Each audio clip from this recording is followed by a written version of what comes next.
Olá, olá, bom dia, boa tarde, boa noite. Vamos dar continuidade à nossa aula 6, iniciando agora o bloco número... Aliás, a nossa aula 1 de Direito Administrativo, iniciando agora o bloco 6, ok? Bom, vou colocar aqui na tela o nosso material. Nós estávamos falando no bloco 5 sobre o conceito de cargo público, ok? A gente falou várias características sobre o cargo público e uma das características que nós mencionamos, uma das características sobre as quais nós conversamos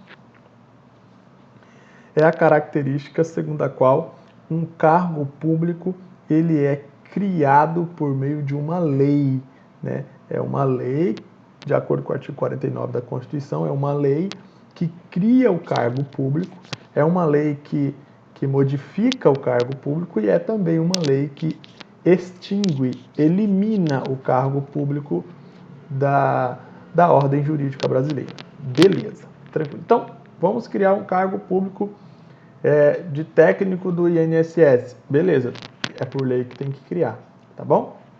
Vamos extinguir o cargo público. Beleza, por lei que tem que criar, tá bom? Esta é a regra geral, tá bom? A gente aprendeu também que a remuneração de um cargo público, ela deve ser fixada, ela deve ser estabelecida por uma lei também, ok? Tanto a própria criação do cargo é por lei, quanto a própria remuneração do cargo também é por lei, tá bom? Beleza, mas fixe agora na seguinte informação. Um cargo público ele deve ser criado por lei, tranquilo. No entanto, nós temos algumas exceções a essa regra, beleza? E nós vamos aprender essas exceções agora, tá ok? Ó, eu até coloquei aqui no nosso material para ficar mais fácil. Cargo público. A criação, a transformação e a extinção é por lei, beleza. Só que temos aqui algumas exceções, ó. Temos 3 exceções, tá bom? A primeira exceção é uma exceção relacionada aos cargos públicos que existem ou que vierem a existir, os cargos públicos que possam existir lá no âmbito da Câmara dos Deputados Federais. Os deputados federais não precisam criar uma lei para que exista um cargo público lá na Câmara dos Deputados. Na verdade, os deputados, bastam que eles criem uma resolução, né? O processo legislativo para se criar uma resolução é bem mais simples do que um processo legislativo para se criar uma lei, porque para se criar uma lei tem que ter a votação das 2 casas do Congresso e ainda tem que ter a sanção do presidente da República. Uma resolução não, uma resolução é mais simples, basta a votação pelos próprios deputados, ok? Tranquilo? Então, a primeira exceção é o cargo público no âmbito da Câmara dos Deputados Federais. A segunda exceção é o cargo público no âmbito do Senado Federal. E a terceira exceção é o cargo público no âmbito do Poder Executivo Federal. Tá bom? Beleza. Nessas 3 exceções, existem 3 informações importantes. Primeiro, na Câmara dos Deputados, basta que haja uma resolução dos deputados, uma resolução da Câmara dos Deputados, para que passe a existir um novo cargo público na Câmara dos Deputados Federais. Ok. No Senado Federal, também basta que haja a criação de uma resolução, e não de uma lei, para que um cargo público no Senado Federal tenha existência. Beleza? Ok.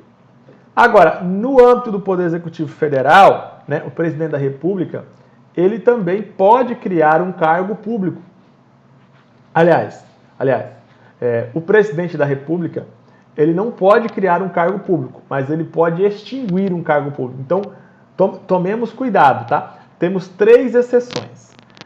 As 2 primeiras exceções, Senado e Câmara dos Deputados, uma resolução pode criar o cargo. Na terceira exceção,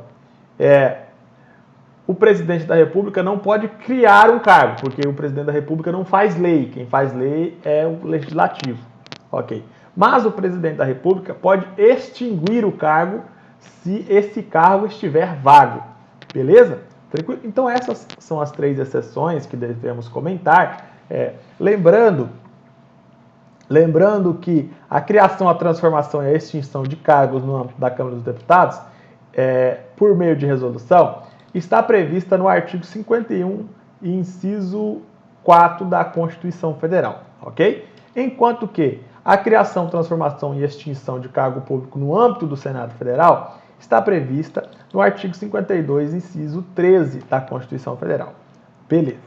E, por fim, a extinção de cargo público, desde que o cargo público esteja vago no âmbito do Poder Executivo Federal, né? A extinção por um ato do presidente da República, um ato chamado decreto autônomo, essa extinção está prevista expressamente na Constituição Federal, no artigo 84, inciso 6.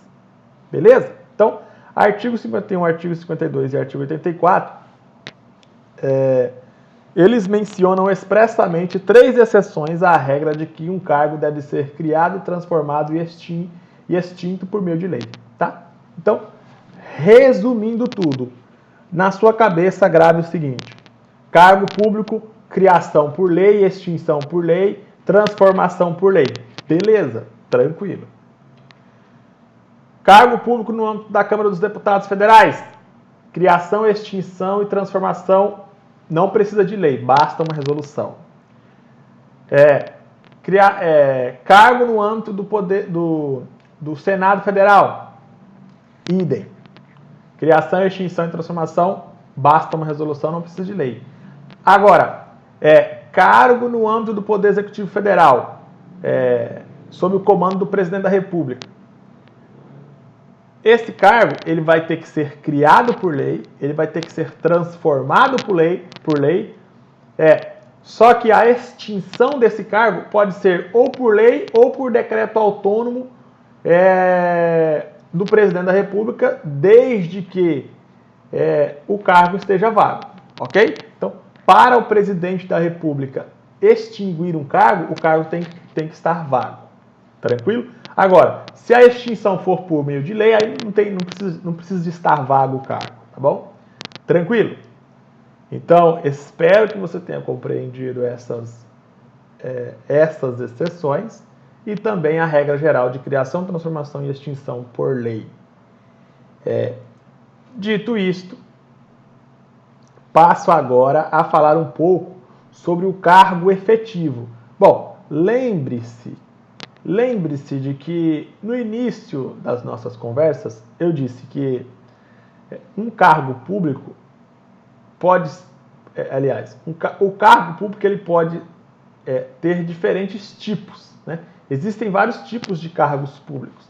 Existe o cargo público efetivo, existe o cargo público vitalício, existe o cargo público comissionado, existe o cargo público temporário, né? Eu falei que existem vários tipos de cargos públicos. Tranquilo. A gente já aprendeu qual é o conceito de cargo público, né? Criação por lei, exceto nas 3 hipóteses mencionadas. E agora eu falarei um pouco mais sobre uma espécie bastante peculiar de cargo público, que é uma espécie de cargo chamada cargo público efetivo. Tá bom? Né? Depois falarei do cargo público vitalício, depois falarei do cargo em comissão e, por fim, falarei do cargo temporário. Tá bom? Então, cargo público efetivo. O que seria um cargo público efetivo? O cargo público efetivo, doutores, a primeira informação que nós temos que abordar sobre o cargo público efetivo é que o acesso, né, a forma de acessar o cargo público efetivo é o concurso público de provas ou o concurso público de provas e títulos. Beleza? Então, por exemplo, técnico do INSS. Na maioria dos concursos que já aconteceram para técnico do INSS, você fazia uma prova, né? Fazia uma prova e aí você tirava uma pontuação e você concorria com os demais candidatos. Se você tivesse ficado em primeiro, segundo, terceiro lugar ou dentro das vagas, você ia ser nomeado, depois tomava posse e depois entrava em exercício no cargo de técnico do INSS. Beleza. Então perceba que geralmente os concursos de nível fundamental e de nível médio, eles exigem apenas provas para você acessar o cargo público, né? O concurso é de provas apenas, não é provas e títulos, tá bom? Agora, por exemplo, você vai fazer um concurso para analista do Supremo Tribunal Federal. É normal admitir os títulos para aumentar a pontuação. Então, exemplo, concurso de técnico nível médio do INSS. Você vai lá e faz uma prova, faz um concurso público que tem uma prova. E pronto. Se você passou em primeiro lugar, você vai ser nomeado, tranquilo. Agora você vai fazer um concurso para analista do Supremo Tribunal Federal. Você vai fazer um concurso de provas, aí você vai responder as questões e tudo mais. Depois, se você passar nessa fase, será iniciada uma outra fase, chamada fase de títulos, né? Que você vai comprovar se você tem uma pós-graduação, você vai comprovar se você tem um mestrado, você vai comprovar se você tem um doutorado, e aí sua pontuação vai aumentar de acordo com o que estiver estabelecido no edital do concurso. Ok? Então, por isso que chama-se esse concurso de concurso de provas e títulos. Beleza? Então, no Brasil, ou o cargo público efetivo, ou ele vai ser acessado por meio de um concurso de provas, somente de provas, ou por meio de um concurso de provas e títulos. Ok? Tranquilo. Cargo efetivo, né? Beleza. O cargo efetivo, ele é acessado por meio desses procedimentos que eu falei. Tranquilo. Só que, quando a pessoa passa no concurso, ela ainda não está investida no cargo público, ela somente passou dentro das vagas, ela ainda não está ocupando o cargo. Aí vamos supor, o cara faz concurso de técnico do INSS, o cara passa em primeiro lugar, tinha 10 vagas, beleza. Aí o INSS nomeia, vai realizar um ato, né? O INSS pratica um ato chamado nomeação. Aí nomeia o fulano de tal, nomeia o João, que passou em primeiro lugar. Aí, ok, João, quando o João é nomeado, essa nomeação no direito chama-se ato de provimento originário, tá? O que significa um ato de provimento? Significa que o cargo que estava vago passou a estar ocupado, né? Então, quando o tribunal, ou quando o INSS nomeia o João, que está em primeiro lugar no concurso, João passará a ocupar o cargo público, porque é uma forma de prover, forma de provimento. A nomeação é uma forma de prover o cargo, provimento, né? O cargo vai deixar de ficar vago e vai ficar provido, vai ficar ocupado. Beleza? Tranquilo. Aí tá. Só que o cargo está ocupado, só que o candidato que foi nomeado, ele tem que concordar com essa ocupação, ok? Ele tem que concordar com essa ocupação. Ele vai ter que pensar, pô, eu passei, fui nomeado, estou lá ocupando o cargo, eu quero mesmo exercer esse cargo, eu quero mesmo continuar nesse cargo.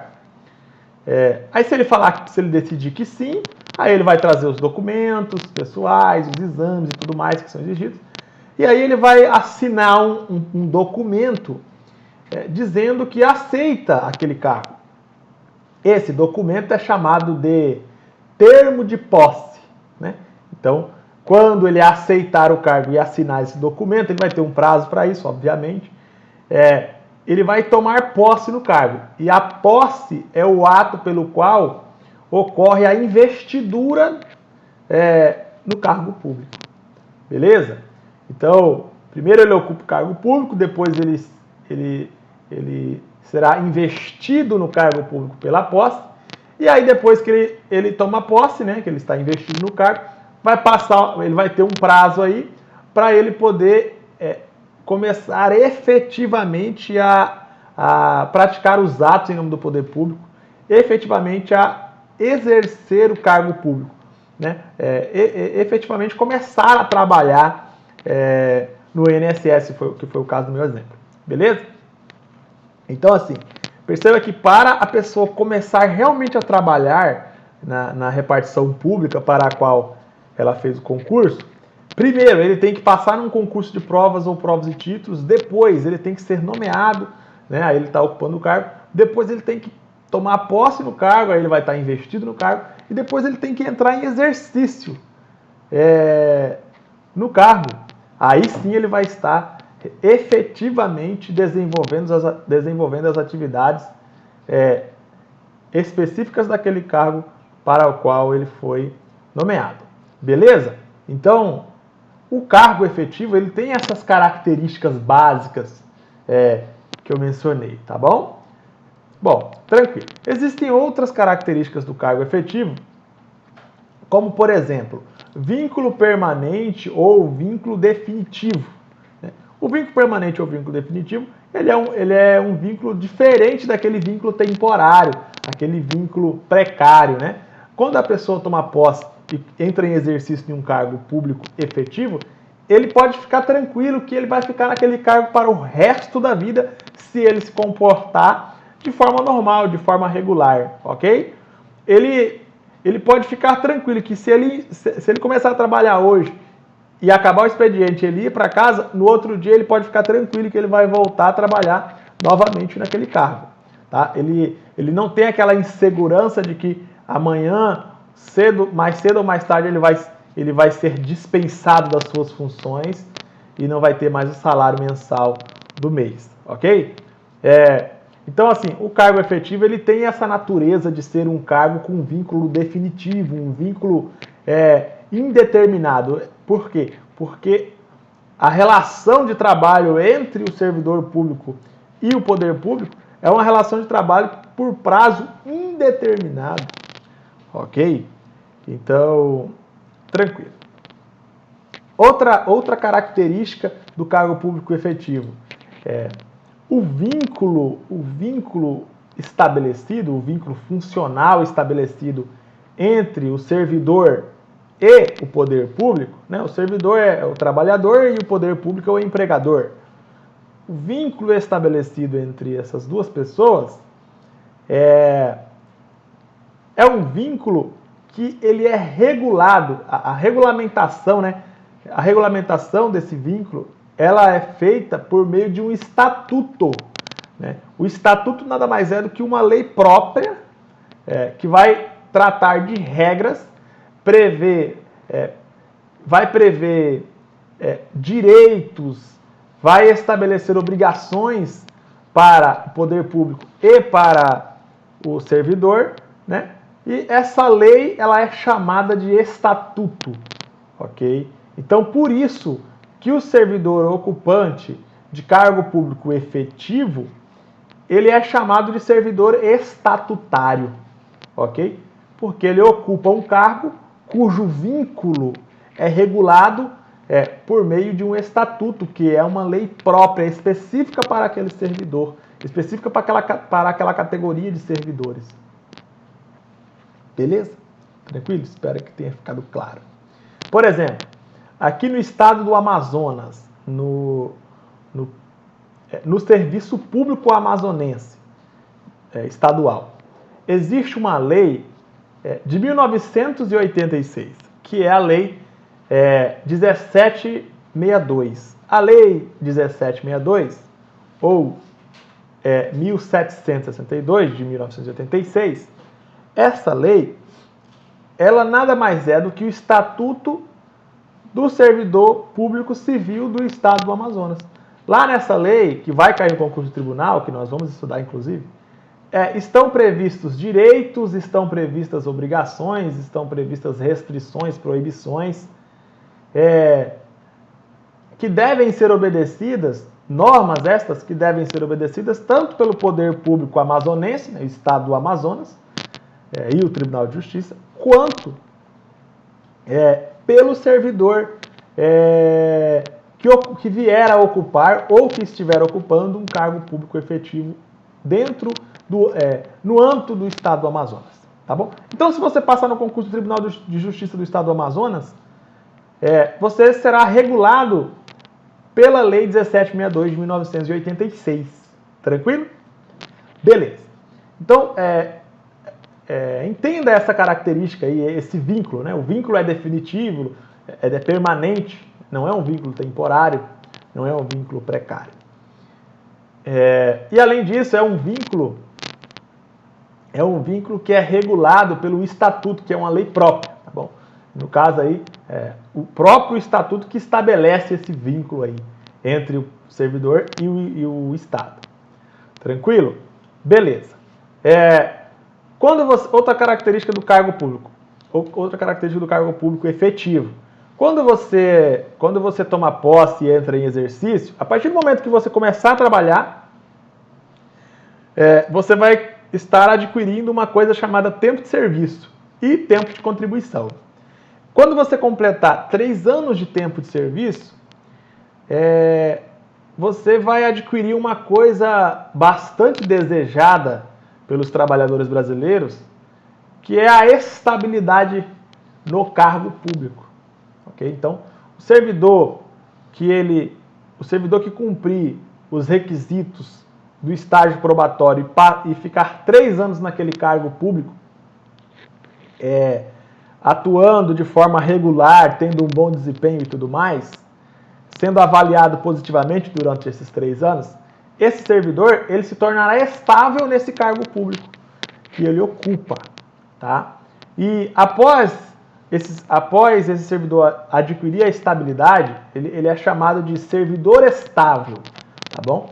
E depois que ele passa a ser um servidor estável, 3 anos depois, né, existem 4 formas de essa pessoa, mesmo sendo estável, perder o seu cargo público. Né? Se ele cometer algumas irregularidades gravíssimas, ele pode perder o cargo público. Tá bom? Então, o servidor ocupante de cargo efetivo, ele pode sim adquirir a estabilidade no cargo, depois de 3 anos de efetivo exercício naquele cargo. E depois da estabilidade, ele vai perder o cargo público por 3 formas diferentes. Primeiro, se um juiz proferir uma decisão em um processo judicial e essa decisão se tornar irrecorrível, ou seja, acabar todos os recursos contra essa decisão, né? Ou seja, a decisão vai transitar em julgado. Aí esse servidor será dispensado das suas funções. Ou seja, o servidor que cometeu uma grave irregularidade, sei lá, praticou corrupção passiva, participou de algum crime dentro da administração pública e tudo mais, tá bom? Ok. Ou então, o servidor que for submetido a um processo administrativo disciplinar, o tal do PAD, né? E nesse processo administrativo disciplinar, lhe for assegurada ampla defesa e mesmo assim ele for punido com a dispensa do serviço público, né? Com a demissão do cargo. Tá? Aí ele vai ser dispensado, ele não poderá mais exercer o cargo público, mesmo sendo estável. A terceira hipótese é a hipótese em que esse servidor ele se torna estável e aí ele continua sendo avaliado periodicamente pelo seu desempenho. Só que aí o desempenho dele começa a cair, e o desempenho dele nunca melhora. Chega um momento que o desempenho dele é tão ruim que ele passa por uma avaliação das comissões desenvolvidas para isso, e aí ele acaba sendo punido com a retirada ou a dispensa ou o desligamento do cargo. Nessa hipótese, ele pode também perder o cargo público. Beleza? É claro que essa avaliação periódica de desempenho é um procedimento que deve estar estabelecido em lei e tem que ser uma lei complementar, tá bom? É uma lei complementar que tem que prever como é que acontece esse procedimento. E, obviamente, tem que estar garantida a ampla defesa para o servidor. Tá ok? E por fim, temos também uma outra hipótese que não está no artigo 37 da Constituição. Na verdade, essa hipótese de perda de cargo público do servidor estável, ela está no artigo 169 da Constituição Federal, que é quando o administrador público ele gasta exageradamente as receitas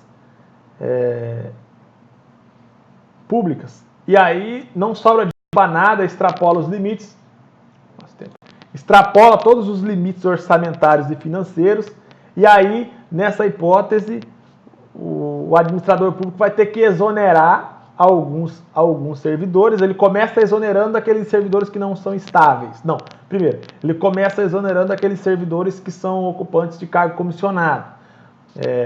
Depois ele pode exonerar, se ele quiser, os cargos temporários. Depois, nas últimas hipóteses, ele começa a exonerar aqueles servidores concursados que ocupam um cargo efetivo, mas ainda não são estáveis, tem menos de 3 anos. E, por fim, se mesmo assim não conseguir resolver o problema do excesso de gastos, mesmo assim não conseguir resolver o problema, aí ele poderá dispensar os servidores concursados estáveis nos cargos efetivos, beleza? Mas é muito difícil acontecer. Essas 4 hipóteses são hipóteses extremamente difíceis de acontecer. Pode acontecer? Pode, mas é muito difícil. A pessoa tem que ser um servidor muito ruim para acontecer isso aí. Exceto no caso aqui do gasto excessivo, né? No caso do gasto excessivo, o servidor não tem culpa nenhuma, tá? Não se trata de punição, se trata de ajuste fiscal e orçamentário e financeiro, beleza? Tá. Então, vou citar 2 exemplos e vou finalizar o bloco. Primeiro, exemplo número 1. Pedro fez concurso do tribunal, foi aprovado, foi nomeado e assinou o termo de posse. Ok, um cargo público efetivo. Vou colocar até aqui, cargo efetivo. Beleza. Pedro fez concurso do tribunal para cargo efetivo. Ok. Foi aprovado, foi nomeado e assinou o termo de posse. Beleza, então ele passou a ocupar com a nomeação, ele se investiu no cargo com a posse, né? E tranquilo. Aí tá. Pedro passa a ocupar e a executar o cargo efetivo. Tranquilo, entrou em exercício. Todos os direitos e obrigações estão previstos em lei própria, que é o Estatuto, no caso a Lei 1762 de 1986. Tá? Perceba que não existe nenhum contrato aqui nessa hipótese. Tá ok? Agora vamos para a segunda hipótese para você tentar fazer uma comparação aqui. João fez concurso do Banco do Brasil, né, para emprego público. Ok. Fez concurso do Banco do Brasil aí para ocupar um emprego público de técnico bancário lá do Banco do Brasil, por exemplo. Beleza. Foi aprovado, foi convocado e assinou o contrato. Olha aí, não tem termo de posse. O Banco do Brasil vai fazer um contrato lá, igual qualquer contrato de trabalho. Vai fazer um contrato de trabalho que é um contrato de emprego, na verdade. Fazer esse contrato de emprego, o João vai assinar esse contrato, o Banco do Brasil vai assinar esse contrato e ele vai começar a trabalhar. Tranquilo? Só que, para ele trabalhar no Banco do Brasil, ele tem que fazer o concurso público. Agora, se o João fosse trabalhar, por exemplo, num posto de gasolina, não precisava fazer concurso. Bastava assinar o contrato lá com o posto e trabalhar no posto. Agora, se for trabalhar no Banco do Brasil, porque o Banco do Brasil é uma sociedade de economia mista, que tem dinheiro público lá dentro, aí o Banco do Brasil tem que fazer um concurso, o João tem que passar no concurso, aí ele vai assinar o contrato. Mas primeiro ele tem que passar no concurso, depois tem que ser nomeado, e aí ele assina o contrato. Perceba que ele não assina posse, ele não assina termo de posse, não existe posse aqui. Okay? A investidura ocorre com a assinatura do contrato. Continua. Passa a ocupar e a exercer o emprego público. Entrou em exercício. Então, todos os direitos e deveres estão previstos no contrato e não no estatuto, porque não existe estatuto, e também na CLT. Esse trabalhador vai ser regulado pela CLT e não pelo estatuto. Então, aí está aí está clara, né, com bastante contraste, a diferença entre o cara que faz concurso para ocupar um cargo efetivo e o cara que faz concurso para ocupar um emprego público. Tá bom? Tranquilo? Então, façamos uma pausa agora. Daqui a pouco a gente volta para falar sobre o cargo público vitalício. Tá ok? Então, beleza. Daqui a pouquinho a gente volta, então.